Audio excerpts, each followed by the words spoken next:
Voilà 10 objectifs à atteindre avant vos 40 ans. Pourquoi 40 ans? C'est environ la moitié de votre vie. Et il est primordial d'avoir atteint certaines choses dans cette première étape de vie avant de commencer la seconde. La réalité, c'est que la plupart des Français travaillent toute leur vie pour à la fin avoir en moyenne une retraite de 1400 € seulement. Et le problème, c'est qu'ils n'ont même pas assez d'épargne pour pouvoir en profiter. Mais c'est trop facile de mettre la faute sur le gouvernement ou son patron. La vraie raison, c'est que la majorité des gens n'ont jamais appris à développer leur intelligence financière et n'ont atteint aucun des objectifs financiers que je vais vous parler tout au long de cette vidéo. C'est pourquoi, si c'est votre cas, vous devez absolument atteindre ces 10 objectifs avant vos 40 ans. Ouvrez grand vos oreilles, c'est parti. Alors le premier objectif, si c'est votre cas, c'est de rembourser vos mauvaises dettes. Alors il y a bizarrement des bonnes dettes et des mauvaises dettes. Donc, par exemple, c'est quoi une mauvaise dette? Une mauvaise dette, c'est emprunter de l'argent pour acheter quelque chose qui vous rapporte pas d'argent. Exemple, aller à la banque, demander,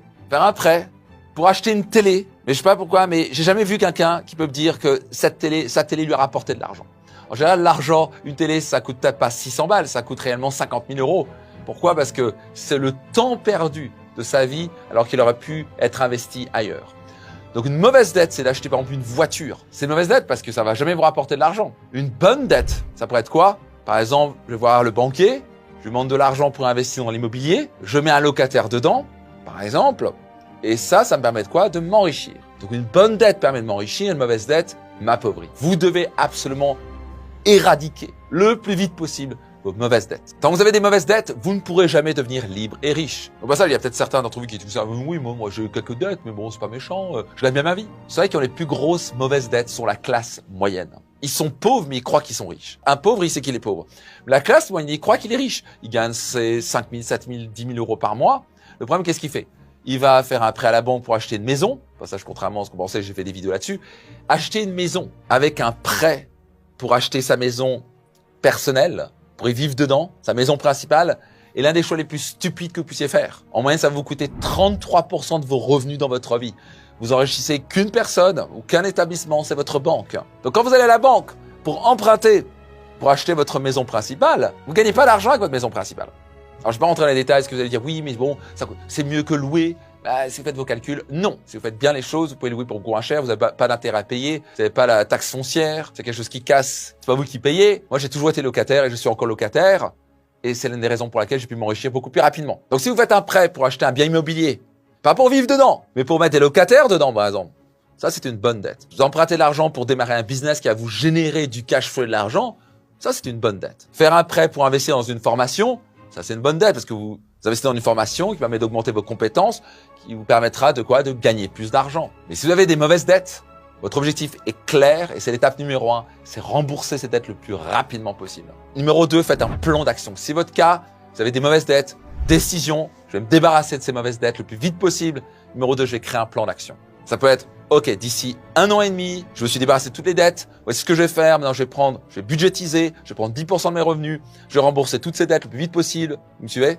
Ça va vous discipliner pour rembourser ces mauvaises dettes. Et l'avantage de cette discipline-là, maintenant vous avez par exemple, vous êtes discipliné à rembourser par exemple 10% de vos revenus par mois. Une fois que vous aurez remboursé toutes ces mauvaises dettes, maintenant vous avez pris cette discipline d'investir 10% de côté, maintenant vous pouvez l'investir plutôt que rembourser une dette. Vous pouvez mettre cet argent pour investir et vous enrichir.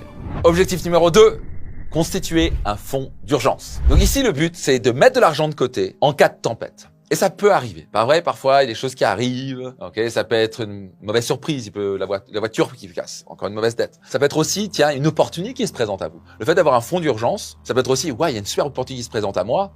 Let's go. Donc pour ma part, par exemple, j'aime bien avoir au minimum 2-3 mois de mes revenus personnels de côté. Alors, je ne vais pas l'avoir sur un compte lambda bancaire, je vais l'avoir sur un compte d'épargne. Il y a également une assurance vie qui vous permet quoi? De 1, réduire vos impôts. Grâce à l'assurance vie, vous pouvez réduire vos impôts, surtout si vous êtes en France. Numéro 2, si vous arrive quelque chose, c'est légué à vos proches avec peu ou pas d'impôts. Et surtout, il est investi pour générer 5, 7, 10% par an. Parce que si je le laisse sur un compte bancaire, je me fais un petit peu rogner. Au passage, vous voulez toujours avoir au moins 1 mois ou 2 de côté sur votre compte bancaire, quoi qu'il arrive. Parce que si vous êtes constamment avec je gagne 5 000 €, je claque 5 000 €, vous êtes toujours 5 000 €, 5 000 €, 2 000 €, 2 000 €. Comme moi j'ai vécu pendant les années, moi c'était pire. Je gagnais 1 000 €, Et d'un coup, je passais à moins 1000 euros. Et je remontais à 1000 euros, je redescendais à moins 1000 euros. Psychologiquement, quand vous voyez votre compte en banque et vous voyez qu'il y a de l'argent dessus, vous vous dites, il y a de l'argent, j'ai de l'argent, c'est OK. Mais par contre, vous ne dites, touchez pas. C'est pour ça que je ne recommande pas d'avoir sur votre compte bancaire directement, votre compte courant, parce que sinon vous allez claquer. Ça va être sur un compte d'épargne ou ça va être sur un compte, même une assurance vie qui permet que l'argent soit fructifié, mais qu'il est quand même assez rapide de pouvoir y toucher au cas où il y a vraiment une méga urgence. Numéro 3, avoir un certain niveau d'épargne. Minimum 50 à 100 000 euros. Idéalement 200, 300 000 euros ou plus, dans un premier temps. Ce qui se passe quand vous voyez cette somme et qu'elle est sur un compte quelque part, vous dites « Waouh, j'ai de l'argent ». Vous dormez sur vos deux oreilles, vous vous sentez plus serein et ça démontre que vous êtes discipliné pour avoir mis de l'argent. Parce qu'à la fin, pour s'enrichir, ça commence par dépenser moins que ce que vous gagnez. Pour pouvoir investir votre argent, il faut que vous en ayez. Et pour que vous en ayez, il faut que vous puissiez épargner. Et épargner, c'est quoi? C'est dépenser moins que ce que vous gagnez. C'est créer un fameux delta entre ce que vous gagnez et vos dépenses. Et donc, la clé, c'est de mettre minimum 10% de vos revenus tous les mois et de mettre sur un compte épargne et de faire croître ce compte-là. Encore et encore et encore et encore. Et au fur et à mesure des mois et des années, on commence à voir, oh, j'ai de plus en plus d'argent. Moi, quand j'ai commencé ça, j'avais quoi? J'avais peut-être 21 ans. Je commençais à mettre 100 euros de côté tous les mois. C'est une assurance vie au Liechtenstein. Et ce qui s'est passé avec le temps, là, au bout d'un an, j'avais quoi?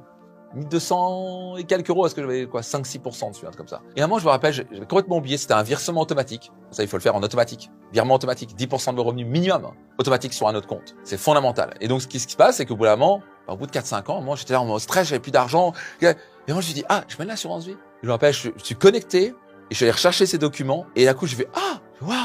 12 000 euros. J'étais tellement à l'aise. Au passage, entre-temps, j'avais pris une deuxième assurance vie parce que ça marchait bien. Donc, j'avais une à 100 euros, une à 120 euros par mois. J'avais mis 220 euros par mois. Je le voyais même pas. C'était automatique. Ces 12 000 euros m'ont fait tellement bien fait. D'un coup, j'étais plus aussi stressé. C'était, j'ai un peu d'argent, c'est OK. Je peux dormir sur les deux oreilles. Mais surtout, avoir une épargne, ça permet quoi? À un moment, de passer à l'acte et d'investir. Mais vous devez commencer au minimum 10%. Si vous n'épargnez pas au minimum 10%, vous ne pourrez jamais devenir riche. C'est impossible. Donc, à partir de maintenant, faites ça directement. Regardez quel jour vous êtes payé. Le lendemain, il y a un virement automatique qui part sur un compte épargne. Numéro 4, se créer des sources de revenus passifs. Qu'est-ce que sont des revenus passifs? Pour ça, j'aime pas trop le terme passif, mais ça veut dire ce que ça veut dire. Ça veut dire que vous placez votre argent quelque part et il travaille dur pour vous. Pour moi, c'est plus un actif, c'est pas grave. Mais c'est-à-dire que vous pouvez rester passif et c'est l'argent qui travaille dur pour vous. Donc, vous allez travailler peut-être dur. Vous voulez pas travailler dur, vous voulez travailler intelligemment au passage pour l'argent. Qui vous permet de quoi? De gagner de l'argent. Et maintenant, avec cet argent, vous le placez et c'est maintenant l'investissement que vous faites qui travaille dur pour vous. Donc, par exemple, vous achetez un bien immobilier, vous avez mis par exemple 20%, vous avez fait emprunter 80% à la banque, donc ça c'est une bonne dette. Vous achetez un bien immobilier, par exemple, je sais pas quoi, 3 appartements, vous mettez des locataires dedans et ça vous permet quoi? De créer des revenus locatifs, des revenus passifs, si vous faites bien les choses. Alors certains, ils gagnent pas d'argent, mais si vous faites bien les choses, vous pouvez donc avoir un delta, donc on va dire, vous devez rembourser à la banque tous les mois, j'ai n'importe quoi, 2000 euros par mois et vous arrivez à dégager de ces locataires 2500 euros par mois. Donc vous avez un revenu passif de 500 euros par mois, en plus de vous constituer un patrimoine. Donc, un autre exemple de revenu passif, ça peut être avoir placé en bourse. Encore une fois, ne faites pas si vous n'êtes pas formé dessus, s'il vous plaît. Mais là, vous avez investi et on va dire que vous arrivez à dégager 8, 10, 12% par an avec les investissements que vous avez faits. Ça peut être que vous ayez investi dans une part d'entreprise. Au passage, les startups, c'est mignon, mais il y a 99% qui meurent. Je dis bien 99%, donc c'est extrêmement risqué. Pour ma part, clairement, j'ai investi dans 3 startups. 3 sont allés au tapis. Plus jamais j'investis dans les startups. Ça, c'est pour moi. Mais quoi qu'il arrive, vous pouvez investir, avoir des parts. Moi, j'ai des parts dans de business qui vous donnent des dividendes. Donc, ça génère un bénéfice, un profit. On va dire que vous avez 30% des parts d'une entreprise. Elle dégage un bénéfice de 100 000 euros. Vous gagnez 33 000 euros. Votre objectif avec les revenus passifs, c'est numéro 1, que ça remplace votre salaire actuel. Ça va vous donner votre sécurité financière. On va dire que vous gagnez, je sais n'importe quoi, 5 000 euros par mois. Votre objectif, c'est faire des investissements encore et encore et encore qui va vous générer du 8, 10, 12, 20%. Nous, on est capable moi, je suis capable de générer du 20 à 40% par an. Je sais que ça paraît trop beau pour être vrai, mais c'est réel. Le taux d'intérêt, ça s'apprend, littéralement. Le plus vous êtes sophistiqué, le plus vous comprenez, le plus vous formez, le plus vous êtes capable de générer ça. Il y a bien mieux que le livret A. Croyez-moi. Et donc, ce qui va se passer, c'est que vous allez comment investir, vous allez faire travailler dur l'argent pour vous. Et à un moment, ce qui va se passer, c'est que non, vous avez peut-être 1 000 euros par mois qui rentrent en revenu passif. Puis avec les mois et les années, 2 000 euros, puis 3 000 euros. Puis, et à un moment, vous arrivez et vous gagnez votre niveau de votre salaire. Donc maintenant, vous gagnez double, vous gagnez 10 000 euros par mois, mais c'est que vous avez atteint votre revenu de votre salaire en quelque sorte, votre train de vie de base. Donc déjà, vous avez doublé votre train de vie. La phase qui va se passer, c'est que vous pouvez vous dire, tiens, si je veux arrêter de travailler, je peux. et ces revenus passifs. Question importante pour vous. Si vous arrêtez de travailler maintenant, combien d'argent va rentrer sur votre compte en banque chaque mois? Pour beaucoup d'entre vous, vous dites peut-être pas grand-chose. Au contraire, j'ai des dettes. Et ça, c'est no good. Et ça, croyez-moi, ce ressenti de liberté financière, c'est extraordinaire. Ça, il y a 3 niveaux. D'abord, c'est la sécurité financière. Vous avez des revenus passifs qui vous permettent de sécuriser, on va dire. Peut-être ça vous permet de gagner 2-3 000 euros par mois, qui permet de payer aux factures, avoir un loyer, d'avoir de quoi manger. Enfin, ensuite, il y a l'indépendance financière. On va mieux. Donc là, vous avez des revenus passifs qui génèrent quoi? Les revenus automatiques de vos investissements permettent de générer peut-être 5 000, 7 000 ou 10 000 euros par mois. Et que vous allez travailler ou pas, vous êtes à l'aise, vous pouvez vous payer votre voiture, vos voyages, vous vivez bien. Et après, finalement, il y a la liberté financière. La liberté financière, vous pouvez vous acheter tout ce que vous voulez, quand vous voulez, et vous n'êtes absolument pas besoin de travailler. Ça prend des années. Ça nécessite de la discipline, de la résilience, de la patience. Mais vous êtes prêt à jouer ce jeu-là, croyez-moi. C'est un des ressentis les plus extraordinaires que vous puissiez expérimenter dans votre vie. Numéro 5, financer des formations. Donc, il y a un point commun de tous les millionnaires, tous les gens que je connaisse qui non seulement sont partis de zéro et sont devenus millionnaires, mais qui continuent à avoir leurs revenus qui grandissent. Ils ne cessent jamais de se former. Ils sont des machines à apprendre. Ils ont une soif d'apprendre. Ils participent à des masterminds. Ils font appel à un mentor. Ils payent des coachs. Ils font des formations. Ils écoutent des vidéos YouTube comme ça là et pas des trucs débiles. Ils écoutent des podcasts. Ils lisent. Ils apprennent. Ils ont cette soif d'apprendre. Moi, je ne cesse jamais d'apprendre. Je me forme. Je suis une machine à apprendre. Vous voulez devenir une machine à apprendre. Donc, dans ma carrière, j'ai investi au total plus de 1,2 million d'euros en formation. Et chaque argent que j'ai investi, chaque euro que j'ai investi, ça m'a donné 43 fois en retour. On parle de 4300% en retour sur investissement. Il n'y a rien qui vous rapportera plus comme retour sur investissement que d'investir en vous-même. C'est seulement moi qui le dis. Warren Buffett, quand on lui pose la question, on lui a posé la question mille fois, parce que c'est le plus grand investisseur de tous les temps. Et à chaque fois, il répond par la même chose. Le meilleur investissement est d'investir en vous-même. Parce qu'une fois que vous avez quelque chose, des connaissances et des compétences, personne ne peut vous l'enlever, personne ne peut vous le taxer. Donc le fait que j'ai des compétences pour comment générer de l'argent, personne ne peut me l'enlever, personne ne peut me le taxer. Votre plus grande sécurité financière, ce sont les connaissances et les compétences que vous avez développées qui vous permettent de générer le plus d'argent. Donc, par exemple, pour moi, de manière concrète, au début, quand j'ai démarré, premier business, au bout d'un an, je me rappelle, j'avais un objectif de gagner au bout d'un an 100 000 euros par mois. Et au bout d'un an, je gagnais exactement 823 euros par mois. Et là, je me suis rendu compte qu'il y a peut-être une raison pour laquelle j'ai pas atteint l'objectif. Alors, au début, j'étais dépité, j'ai pas de chance, les gens comprennent pas, j'étais en excuse. Victime. Et à moi, je commençais à comprendre que si tu veux changer les choses, tu dois changer. Si vous voulez changer les choses, vous devez changer. Et ça commence par changer son état d'esprit et investir en soi. Et j'ai commencé à dévorer des livres. J'ai commencé à investir le petit argent que j'avais dans des formations. Et à chaque fois, j'investissais en moi du temps, de l'énergie ou même de l'argent pour développer mes compétences, mes connaissances en vente, en marketing, etc. Ça m'a permis à quoi? Boum, augmenter mes revenus. Donc, par exemple, quand je démarrais mon premier business, c'était d'abord de la vente. J'ai appris à vendre. Et d'un coup, je suis passé de 823 euros par mois à, en 5 ans, 10 000 euros par mois. J'ai quand même fait plus de x10.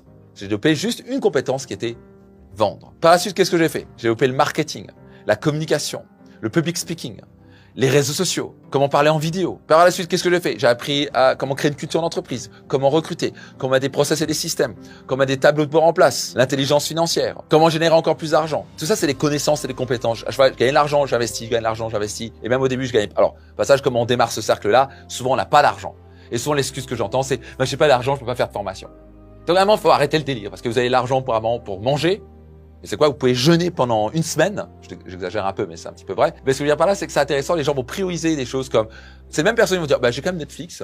Je suis quand même allé au restaurant. Je suis quand même allé au cinéma. Mais j'ai pas d'argent pour une formation. Mais c'est une blague ou quoi? À un moment, moi, ce que j'ai fait, j'ai vendu ma télé. J'ai littéralement vendu ma télé. J'en ai récupéré quoi? 200 balles. J'avais 200 balles pour une formation. Puis j'ai vendu quoi? Des habits. J'ai vendu une montre débile à 30 balles. Mais j'ai commencé à vendre des trucs sur eBay. Et vendre. Et même, j'ai fait un prêt. J'ai fait un prêt à la banque et j'ai fait un prêt chez ma mère. Et moi, j'ai compris que c'est un peu le chat qui se mord la queue. C'est que tant que j'allais pas investir dans une formation, j'allais continuer à gagner le même niveau de revenu. Donc, j'ai commencé à me faire un peu violence, à un petit peu réduire les choses, juste à être créatif, vendre des objets, faire un petit prêt par-ci par-là. Boum, je crois que j'ai investi dans une formation à 5 ou 7 000 euros, un truc comme ça. Je crois que c'était 5 000 euros. Et ces 5 000 euros, en 8 mois, j'avais remboursé ma mère, j'avais remboursé ma banque. Et à partir du 8e mois, j'ai commencé à gagner beaucoup plus d'argent. Juste cette formation-là m'a permis de rentabiliser, de générer 25 000 euros additionnels. Donc j'ai fait un prêt de quelques milliers d'euros, revendu quelques trucs, et ça m'a généré 25 000 euros d'ailleurs, x5. Il y a toujours un moyen. Mais vous pouvez jamais vous dire, j'ai pas d'argent pour investir dans une formation. Vous devez toujours trouver l'argent pour investir dans une formation. Parce que c'est en investissant dans la formation que vous allez gagner plus d'argent. Donc la formation, elle va du gratuit, qui est top. Ça, on est dans un monde incroyable. Vous pouvez écouter des podcasts, faire des vidéos YouTube comme celle-là, et vous former, et avoir des clés incroyables. Maintenant, ce que j'ai découvert aussi, le gratuit a toujours une limite. Mais après, vous pouvez évoluer sur peut-être des contenus un peu plus payants, jusqu'à mentor, mastermind à 30, 40, 50 000 $. Le plus vous allez investir du temps, de l'énergie et de l'argent pour vous former, le plus rapidement vous allez devenir financièrement libre. Numéro 6, investir dans l'immobilier. Donc, dans l'immobilier, il y a en gros 2 manières de gagner sa vie. Numéro 1 manière, achat-revente. J'achète un bien, je l'améliore, je le revends avec un profit. Vieux comme le monde. Deuxième manière, j'investis pour acheter un appartement ou un immeuble. J'utilise un levier bancaire, je mets une partie de mon argent et si je fais bien les choses, je mets bien sûr un locataire dedans ou des locataires dedans. Ça permet de payer mon prêt et finalement même de dégager un petit peu de revenu passif, du cash flow. Donc comme dans toute chose, il faut se former dans l'immobilier. Faut pas faire n'importe quoi. Ok, parce que ça peut prendre du temps, de l'énergie.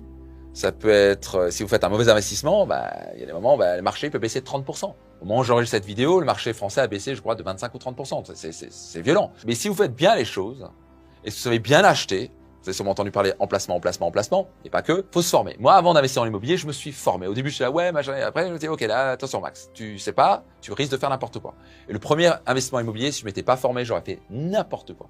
Donc maintenant, j'ai des millions dans l'immobilier, qui me génère des revenus très impressionnants, et parce que je me suis formé. Par exemple, pour ma part, j'ai 14 appartements en Suisse, où il y a des locataires qui dégagent un cash flow très important. J'investis dans des villas à Dubaï, et là, on est plutôt dans l'achat-revente. Donc, j'en ai un autre, c'est vraiment achat locatif, donc j'achète et je loue, et l'autre, c'est vraiment de l'achat-revente, où ça va générer du 40 à 80% sur du 8 à 18 mois. Donc, souvent, au passage, ce que j'ai entendu, et c'est plutôt vrai, c'est soit les fortunes ont été faites grâce à l'immobilier, soit elles sont investies grâce aux fortunes qui ont été faites. Donc, si on regarde vraiment le nouveau monde, la grande majorité des grandes fortunes, c'est des business, c'est des entrepreneurs, des Mark Zuckerberg, des Jeff Bezos. Et souvent, c'est rare de voir un millionnaire qui n'a pas investi au moins une partie de son argent dans l'immobilier. Numéro 7, financer des voyages. Voyez-vous, le développement personnel est tout aussi important, si ce n'est pas 5 à 10 fois plus important que le fait de vouloir gagner plus d'argent. Parce qu'en fait, le développement personnel, c'est ce qui permet de gagner plus d'argent. Et le développement personnel, ça commence par peut-être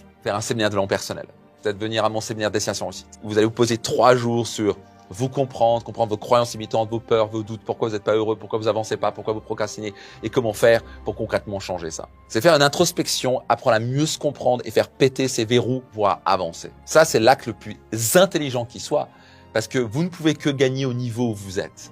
Ça veut dire quoi? C'est que si vous avez des croyances, des peurs et des doutes, vous ne pourrez pas gagner plus d'argent. Parce que vous êtes votre propre limite, vos pensées, vos croyances, vos peurs sont vos propres limites. Donc le plus vous faites le travail personnel à voir grand, à vous débarrasser de ces peurs, ces croyances, ces doutes, ces limites, etc., le plus vite vous allez avancer et réaliser vos rêves. Et maintenant, le voyage est un extraordinaire moyen aussi de se développer personnellement, à condition d'être ouvert d'esprit. Quand on voyage, on change de perspective. On voit le monde autrement. Par exemple, quand je suis parti aux États-Unis quand j'avais 14 ans, donc j'arrive en Louisiane quelque part, dans un village qui s'appelle Elton, près de Lafayette. On parle d'un autre truc paumé, une famille absolument adorable. Et d'un coup, j'ai découvert un tout nouveau monde. Mais on parle d'un monde opposé. Et qu'est-ce qui s'est passé pendant cette année aux États-Unis?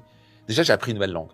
Donc, j'ai appris de créer une nouvelle connexion neuronale et de comprendre une autre manière de s'exprimer, de voir les choses. Quand on découvre et on parle une nouvelle langue, on comprend une culture aussi, une manière de penser. C'est pas juste parler, ça permet de comprendre une nouvelle manière de voir les choses. J'arrive en Louisiane. Ce sont des gens qui sont proches du cow-boy. Ce sont des grandes fermes avec des vaches et des taureaux. Il faisait quelque chose comme 45 degrés, humidité à 92%. Et je me retrouve avec un chapeau de cow-boy sur un cheval. J'avais jamais fait de cheval de ma vie. Le système scolaire est tellement différent. Et puis ils sont à fond sport. Le fait d'avoir voyagé à l'étranger, ça je recommande à tous les parents d'encourager vivement et fortement à tous leurs enfants entre l'âge de 14 et 16 ans, de partir un an à l'étranger, de couper un petit peu le cordon, d'aller apprendre une nouvelle langue, d'aller prendre une nouvelle culture, ça ouvre le monde. Et je suis rentré des États-Unis, je me rappelle toujours ce que m'a dit ma mère. Elle m'a dit, j'ai vu partir un gamin et je vois rentrer un homme. J'avais pris 10 ans de maturité. Parce que j'étais dans ma zone de confort, j'ai dû me démerder, j'ai dû apprendre. Mais c'est aussi des rencontres qu'on fait, qui nous marquent, certaines personnes qui nous disent des choses qui ne marquent à jamais.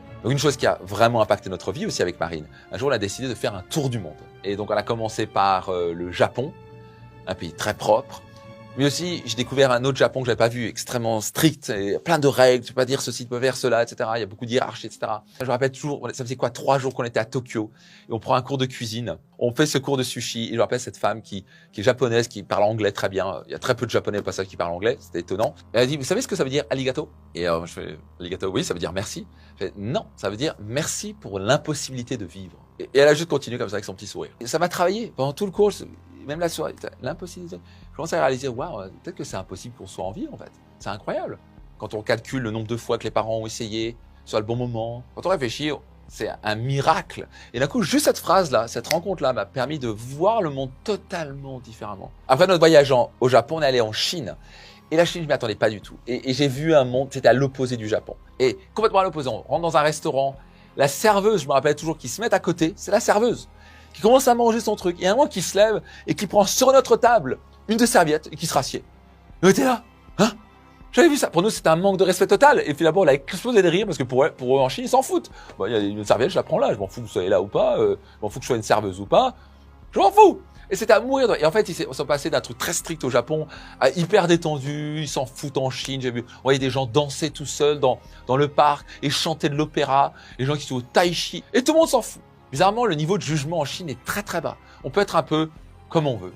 Et ça m'a vraiment agréablement surpris alors que j'avais pensé complètement l'opposé. Mais une chose qui nous a vraiment marqué en Chine, c'est cette philosophie du yin et du yang. Que l'un ne peut pas exister sans son opposé. Le jour doit exister avec la nuit et la douleur doit exister avec le bonheur. Et ça m'a vraiment permis de voir le monde autrement. D'un coup, j'ai commencé à comprendre que il faut de la douleur pour créer la croissance et du bonheur. Trouvez-moi quelqu'un d'heureux, il est passé à travers des moments d'inconfort. Pour être plus heureux, il faut être capable de expérimenter un petit peu de douleur. Mais la plupart des gens ne comprennent pas ça. Ils veulent le bonheur sans la douleur. Ils veulent le positif sans le négatif. Mais vous ne pouvez pas avoir que du positif dans la vie. Le positif peut que arriver parce qu'il y a une certaine quantité négative. C'est le yin et le yang, c'est une loi universelle. Donc maintenant, c'est une partie intégrante de mon leadership et de ma philosophie. Et si je n'avais pas fait ces voyages, je n'aurais pas cette puissance à l'intérieur de moi avec toutes ces clés que j'ai apprises. 8e objectif, financer des expériences enrichissantes. Je prends un exemple. Un des meilleurs investissements que j'ai fait de ma vie, c'était rentrer dans un mastermind aux États-Unis. Donc, c'était 65 000 $. Et il y avait 3 voyages, je avec 10 000 $. Donc, c'était la première fois où j'investissais autant d'argent dans un mastermind. Qu'est-ce qui s'est passé? J'ai fait des voyages. Un des voyages qui m'a le plus marqué, c'était un voyage en Inde. Et ce voyage en Inde, ça m'a complètement bouleversé. J'avais jamais médité avant. Et je me retrouve avec 350, quelque chose comme ça. Entrepreneurs à succès. Investisseurs actionnés, des gens qui pesaient des millions et des dizaines de millions d'euros. Déjà, pour le network, le réseau, l'enrichissement, c'était génial. Mais aller partir en Inde comme ça avec des Américains, c'était 2 cultures totalement différentes. Puis on a passé des heures, 3-4 heures par jour à méditer, quelque chose que j'avais jamais médité de ma vie. Et je commençais à voir vraiment des images et en sortant de là, j'ai appris à plus me calmer, à plus me centrer, à plus être en connexion avec moi-même. Depuis maintenant, je médite un petit peu tous les jours, pas 3 heures par jour, juste pas ce temps-là, mais que ce soit 3 minutes par-ci, 3 minutes par-là.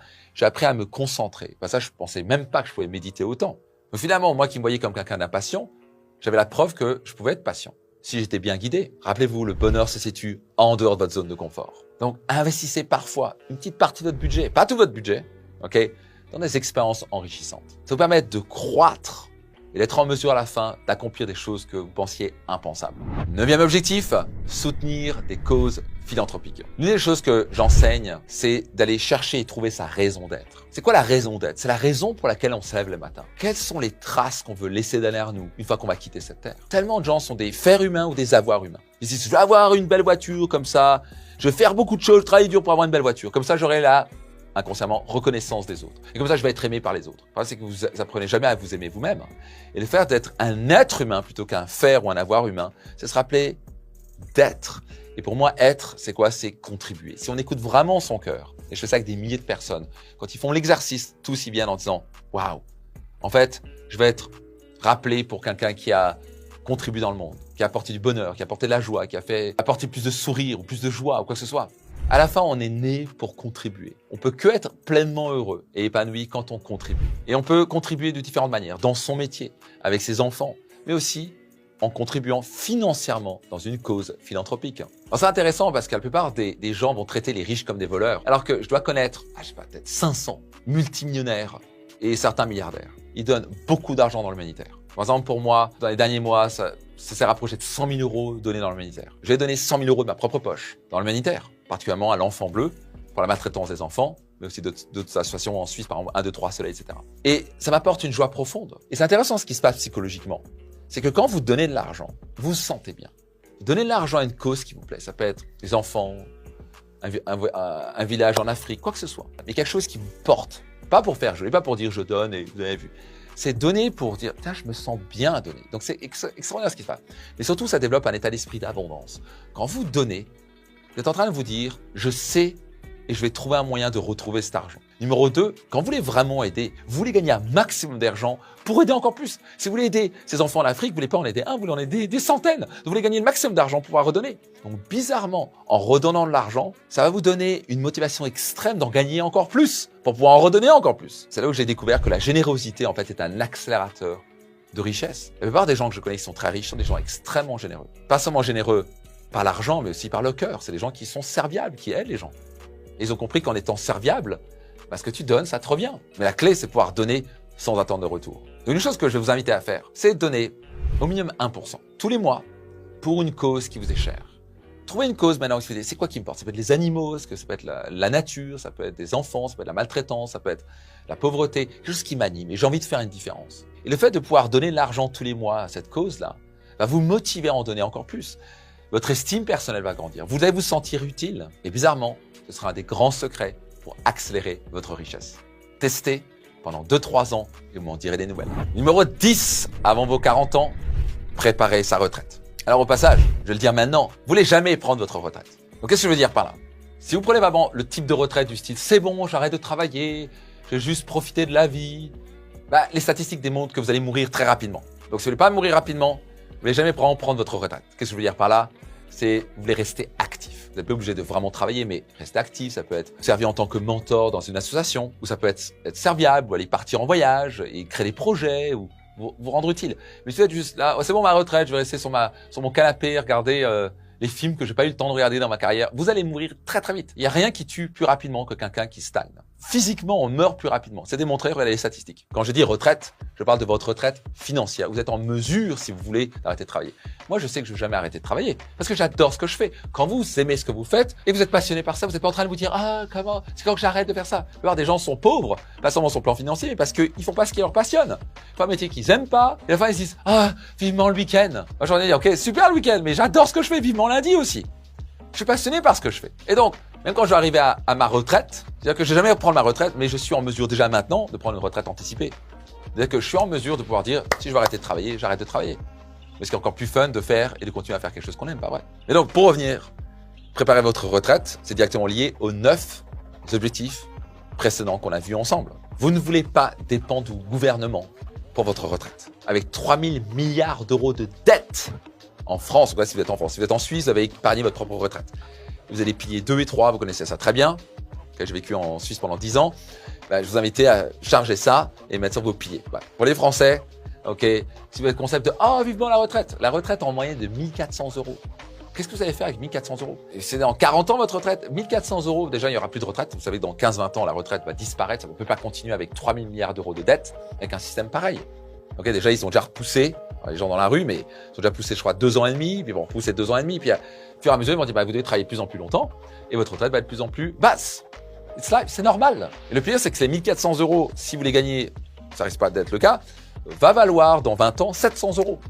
Parce que c'est l'inflation, le coût de la vie augmente. Donc si vous vous basez sur l'État pour votre retraite, vous êtes dans la merde. C'est un danger. Vous devez vous réveiller, vous devez prendre vos finances en main. Vous devez construire le plus rapidement possible votre retraite, et cela de manière anticipée. Le plus grand secret pour atteindre tous ces objectifs avant l'âge de 40 ans et avoir une retraite d'or anticipée à l'âge de 40 ans, si vous voulez prendre votre retraite, c'est d'investir massivement en vous. Je vous invite réellement, vraiment le plus grand conseil que je puisse vous donner, prenez une partie de vos revenus, 10, 20, 30, 40, 50% et investissez en vous-même. Formez-vous, formez-vous, formez-vous. C'est ça qui vous permettra de générer 3 fois, 5 fois, 10 fois plus d'argent et être en mesure d'accélérer très rapidement, faire des investissements immobiliers, en bourse, tout ce que vous voulez, pour générer rapidement, créer cette pouleuse d'or qui va vous pondre des œufs, mois en mois, que vous avez besoin de travailler ou pas. La liberté financière, c'est un droit divin, vous pouvez l'atteindre et il suffit de l'apprendre.